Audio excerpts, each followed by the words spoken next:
underdog is an individual who refuses to live in the dark. They refuse to remain in obscurity.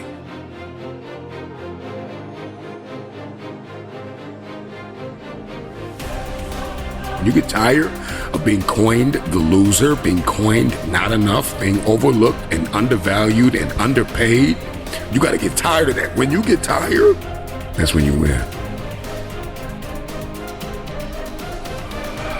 You gotta smell blood. Once you get that scent like a hound dog, you see what is possible. You see what you are capable of. In the face of adversity, in the face of challenges, in the face of everybody that says you are not enough, you're not tall enough, you're not big enough, you're not wide enough, you're not fast enough. It's in that very moment that the dreams gotta get bigger than the disappointment, than the fear, than the anxiety, than the stress, than the overwhelm. It's got to get bigger, the dream. Once that dream gets bigger and you get a scent for that dream, you start to smell that dream. There's nothing on planet Earth that can stop you. You become armed and dangerous. You are the most dangerous individual on planet Earth. The underdog is just a man or a woman who has made up their mind.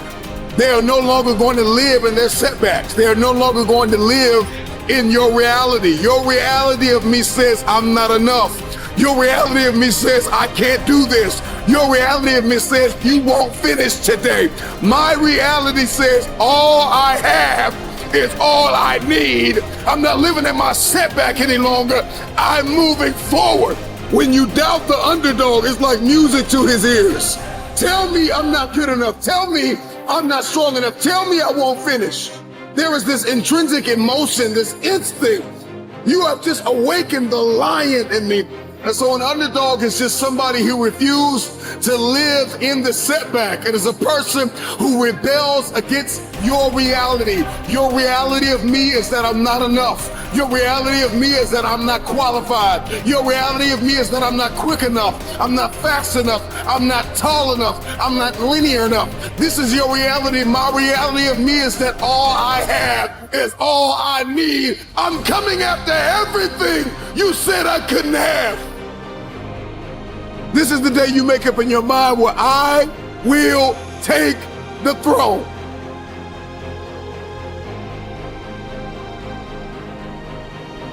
Ruiz is staggered and an uppercut, trying to hold on, strafing right. Ruiz comes to fire back, and Joshua's hurt. Oh, Joshua goes down. Andy Ruiz caught him with a sharp left hook. Joshua's hurt. 6, 7.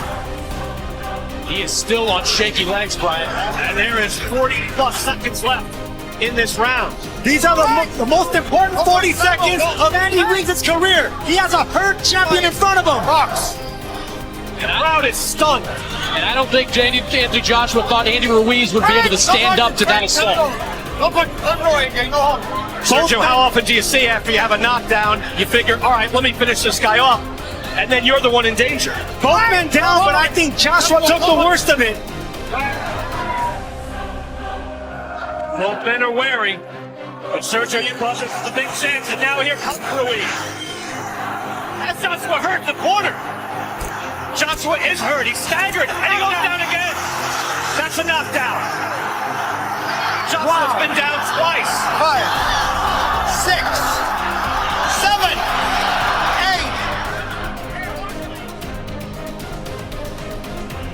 And I just feel so good, man. This is what I've been dreaming about. This is what I've been working hard for. And I can't believe I just made my dreams come true. When did you realize, Andy, that you could take his power? You took that big shot, but you kept moving forward. Just like against Dimitrenko, you kept moving forward. Because of the Mexican warrior that I am, I got that Mexican blood in me. So, talking about the Mexican style, I just proved it. I just made history, baby, for Mexico. You are the first Mexican-American heavyweight champion. What does that mean to you? That means everything, man. This is what I've been dreaming about since I was 6 years old. If it wasn't for my dad, I wouldn't be here. Listen, you're a good team. Let me say, can we give a round of applause for Andy Ruiz, the new heavyweight champion? And listen, big respect, Andy. Big respect.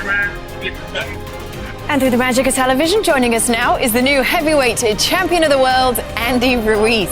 I think of all the people showing me love, you know, all the people, all the Mexican people telling me that they're proud of me, that I did something good for Mexico, and I think that really touched my heart. Not only for Mexico, you know, and I gotta say this, I think you touched a lot of people's, including myself, you know, getting that victory, the way you did it, you know, a lot of people doubted you. The only person that believed in you was yourself.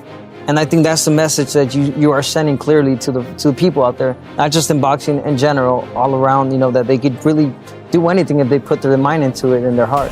All were on me. Everybody doubted me. Everybody underestimated me. But as soon as I let my hands go and I got that knockout, things changed. Outside of boxing, what's going to change? Just helping my family, you know, helping my family, my mother, my brother, my sister, my kids, of course, and just remain humble. That's the main thing. Remain humble and be hungry. I'm not satisfied of what I won. Like I said, I need that WBC belt. Andy Ruiz, he comes in last minute, knocks out Anthony Joshua, becomes the heavyweight champion of the world. First Mexican heavyweight champion of the world. He's a fucking hero. He gets fat as fuck. Balloons up to 280. This is while training for the next fight. Weighs in at 280. Loses the rematch. Knew it was coming. Got rid of his trainer. Had all sorts of fucking problems in camp. Partied too much. Knew it was coming. Knew the day was coming. Wouldn't do the work. Wouldn't do the work. Just was living the lifestyle. Just got too wrapped up in the fact that he was the champ and too wrapped up in partying. And next thing you know, he lost the title. And now, you know, he's faced with this very difficult task of trying to get a fight for the title now, because he's a dangerous fighter still. But if you beat Joshua the second time, he's a superstar. You know, he's up there with Tyson Fury. You got cocky. Well, whatever it was, man, he got lost in the lifestyle.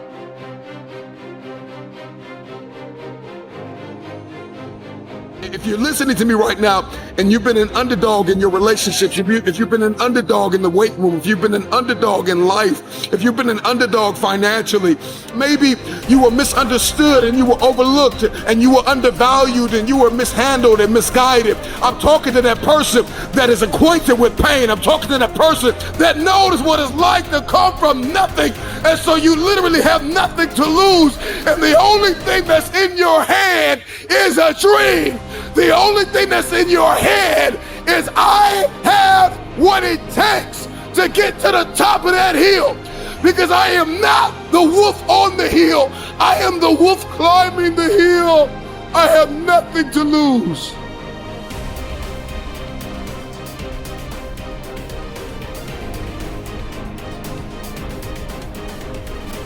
You are gonna have to push, because they said you can't do it. They said you don't have what it takes to make the investments. They said you don't have what it takes to lose the weight. They say you don't have what it takes to hang on to your marriage. Everybody has been counted out. Everybody has been doubted. The underdog is not a person who doesn't feel pain, doubt, and fear. The underdog is a person that turns that pain, that doubt, that fear into their fuel. Your story is not your fortress. Your story is your fuel. If you came from a place where you had nothing, that's everything that you need. 9 times out of 10, the underdog always comes out with the win because the underdog is more hungry. The wolf that is on the hill is never as hungry as the wolf that is climbing the hill. The underdog is still trying to prove himself. The underdog is still trying to tell the world, I can do this.